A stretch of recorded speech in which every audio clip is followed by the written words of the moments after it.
After the movie was released, a review came out in the LA Times, and it wasn't even a bad review. It was actually a good review, but they said that my character had an electronic news zipper scrolling across my forehead saying "marked for death."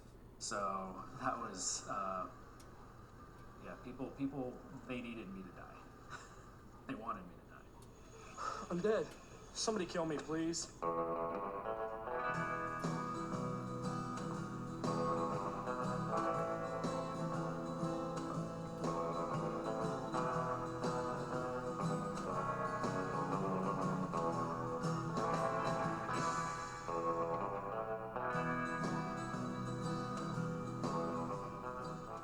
Being in the film industry in Austin in the early 90s was really exciting.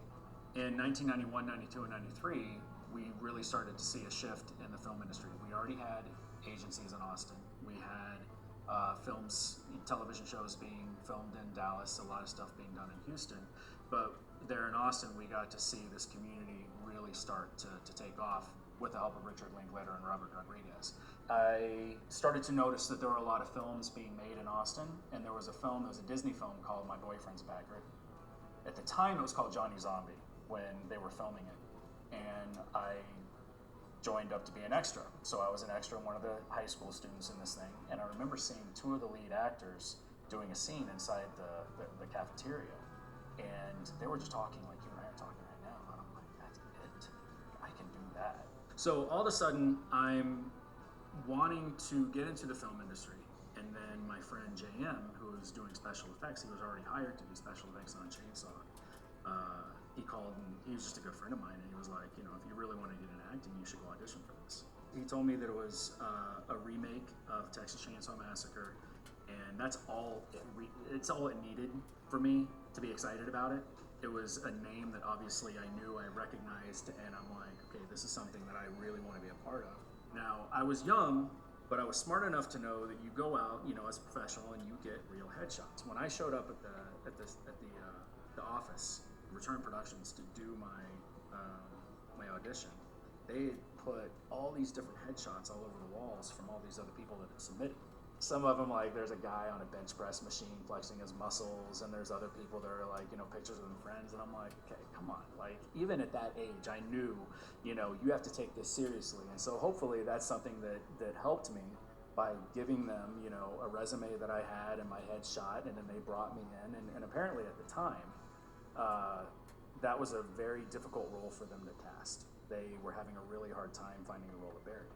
And they had already cast everybody else. As a matter of fact, when I auditioned with Lisa Newmyer, who ended up being Heather, my girlfriend in the movie. And so they had already had all of these spaces filled, but they just could not find that guy. Hey, I have an idea. Why don't I go check? Bitch. Whether I was really good at being an asshole, or I was just really obnoxious naturally, could have been a little bit of both. But I ended up getting a phone call that night, and Kevin Cathell, who is the production manager, asked if I wanted to make a movie with him. And I was like, yes, absolutely. She was like, yeah, but I haven't told you how much you're gonna get paid yet. I'm like, I don't care. Yes, I want in. And that was it. Oh, shit. Heather! So Barry's introduced cheating on his girlfriend. So my very first scene in the movie was me making out with this girl named Brenda. And then Heather comes around the corner and she's like, Barry, and then she runs off. So my first time in front of the camera, right? So we got these really big Panavision cameras. They're all set up. We have this huge crew set up around us.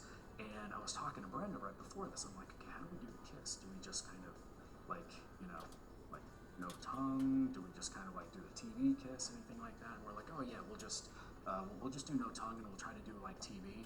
And then we did a rehearsal, and Kim said action, and we just like went at it. Everything that we said we were gonna do, we just put that out, and we were just making out. So we did a couple rehearsals of that, and then before we shot, he wanted to do one more rehearsal, so he says action, start making out, start kissing, and I'm waiting, and waiting, and waiting, and I'm kissing, and Lisa's not coming around the corner, and then all of a sudden, Kim is right here, and he goes, I said cut. And everybody on the set was dying laughing. They just set us up just so we could sit there and make out for like 5 minutes. I liked Kim. Kim was very quiet. I never saw him upset or angry. I mean, he was really good working with us. He would just pull us aside if he wanted me to go up a little bit or he wanted me to kind of dial back a little bit. He was very good about just pulling me aside and just talking one-on-one. He was very prepared. We did do a lot of takes because there were a lot of scenes where we had smoke.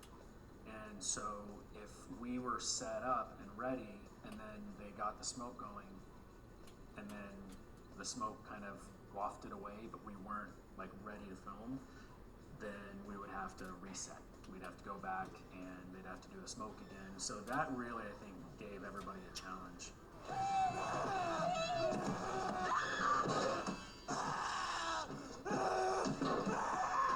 So Robbie Jacks, well known, is he's gay. And he comes out of his trailer and he's got, this is the first time I ever saw Robbie. He's wearing a yellow apron, blood all over it, fatigues, gloves, the mask, this wig. It was like this curly haired kind of, I don't know where they got it, but it was a crazy looking wig. And he walks out and he's massive too. Big guy, just wearing all this stuff. And he goes, "I'm gonna scare the shit out of them." And I was like, oh, this is gonna be a much different chainsaw than what I just saw. And it was great though. And the first time, because I remember JM, I was talking to JM and I'm like, man, like Robbie's kind of, like he's, again, another one of those guys with a lot of energy and everything. And Robbie was also kind of flirty too. And I was like, well, and I'm only 19. I'm, in Texas. I'm not really used to this. And I'm like, he's really forward, And I'm just talking to my friend JM. And then like 20 minutes later, Robbie comes over. He's like, "Oh, I'm forward, huh?" And then just like, just basically just started giving me the hardest time that he possibly could. And then he and I ended up really, really being good friends on set. It was tough on him. I think the biggest thing for him is because he's wearing this prosthetic mask. And remember, it's super hot, super humid. We're in Bastrop, Texas. And the glue also doesn't stick that well when you're sweating that much. So he would go and do this really, really, really physical scene, like the scene where he's pulling Lisa into the house. So he's picking her up, pulling her in, and she's fighting, and she's trying to get away from him, and he's having to grab her and wrestle her in. I mean, it wasn't even choreographed. So it was something that was difficult for both of them.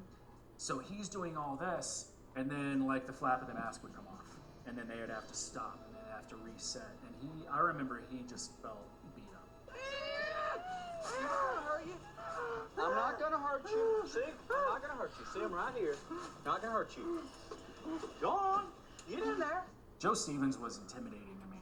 He and I are actually very friendly with each other, and we were friendly with each other during the filming and everything, but he was a very seasoned actor, and he is very, very good. And so to me, it was intimidating to be around him, but I learned a lot from him as well. And he was more, I wouldn't say he's method, but like there's a scene where he has the shotgun on me and he's kind of pushing me to get into the house, and I had little figure eights all over my chest area and my abdomen where he was like taking that shotgun and just bam. But that was his energy. That's, and as a professional, that's what helped him be successful, was he just went in, committed all the way, and so for him it was a lot less acting. I think it was, here's a character that I'm going to do and I'm just going to be this person while I'm shooting this scene. Debbie, what the hell are you doing back there? Tony was kind of like this set mom. She had been acting for a long time. She had a good friend of hers was a local acting coach in Austin, and she kept on insisting that I do this acting class with this friend of hers. And the acting class was I was kind of taught to overthink things and then to be very, very still. And so like as you're talking, you don't move at all, and you definitely don't blink. And so the entire scene, you don't blink. So I took these classes in the midst of doing this movie. So at the very end, when we do the car scenes, you can literally see a different Tyler in these scenes because I'm very still, and my eyes aren't blinking, and I'm saying my lines like this, and I look at those scenes and I'm like, What if we got into a wreck and we crashed into a car in front of us and we all died? They could write a song about it. Shut up. we had sundown to sun up. So I would say up until we did the car scenes, which we filmed the car scenes last. Car scene in the movies in the beginning, but what we did last was the car scenes because we did all these overnight shots and then they switched to today. And during that time where it was sundown to sun up, we knew we had very limited time to get all these things done, and everybody was hustling. For me, I was a bartender, so I stayed up super late at night all the time anyway. And so when we started filming from sundown to sun up, I had no problem with it. As a matter of fact, I don't think anybody really had a problem with it. Another fun thing about those sundown to sun ups, on days that I had off, I could just go to set, because my friends were there. I could watch everybody, I could just show up and watch everybody do their scenes and everything, because I was going to be up anyway, and everybody else that I knew, they were going to go to bed by 2 or 3, so many times I would just show up on set and just be there and just hanging out with my friends. Stop! What if they're murderers and they want us to follow them so they can hide behind trees and stab us? We all had tissues on us constantly, because right between takes, we're always like, trying to take the sweat off. And then the other challenge that we had were the mosquitoes. The mosquitoes were enormous. And we had the crew set up this whiteboard, and every mosquito that people would kill, they would tape it to the whiteboard, and whoever got the biggest mosquito won a case of beer that night. So, and these things were going through jeans and everything. So imagine if your makeup and, a mosquito gets one of the actors on the face, they've got to try to cover this up, so you're not seeing like these huge welts on somebody's face in the middle of the scene. Heather, you in here? Heather? I had one scene that was by myself as I'm going through the house, and so everything is strategically lit. So as I'm walking through, I kind of lean back this way, and then I got to lean back into the light, so the light is on my face, and then I walk through, and at the time, I'm acting like I have to go to the bathroom. I have to piss. This is what my character is doing at this time. He has to piss. I took cinema's shortest pee for somebody who had to pee so bad. It was literally like 5 seconds. Maybe not even 5 seconds. And so I kick the toilet seat up and I stand there, and I thought, okay, well they'll be on me and then maybe they'll break away. They didn't. They just stayed on me while I do this 5-second piss. And then I turn around and I see a dead body in the bathtub, and then I see skin hanging off of a door, and then I jump out, and then I guess my most physical performance in the film was when I get hit in the head with a sledgehammer. And so what had to happen was I come around the corner, and Leatherface is right above me like this, and he comes down with a blow to my forehead, and it was just a timing thing of just as soon as the sledgehammer comes down this way, I just pull my feet out from underneath me and I fall to the floor. And that was it. When it first came out, people didn't get it. They didn't get the campy, they didn't get the sense of humor. There were certain lines in there, like there's a line where I said, if I don't get enough sex, I can get prostate cancer. Look, guys need sex, okay? It's bad for you to get all worked up and then not get it. You can get prostate cancer. Is that what you want? And I remember talking to him like, isn't it? It's prostate. He was like, yeah, but it's funny if you say prostate.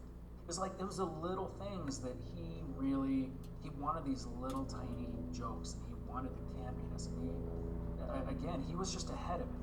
And I think over the years, people started to understand that a little bit more and not take it so seriously. As far as it continuing on the way that it has, I think that all of that has to do with the original Texas Chainsaw. None of this would happen if it weren't for the original. The original was the seed, and every Texas Chainsaw that comes after that, if you are into that first film, of course you're going to go check it out. You may like it, you may not, but it's still a part of that TCM family.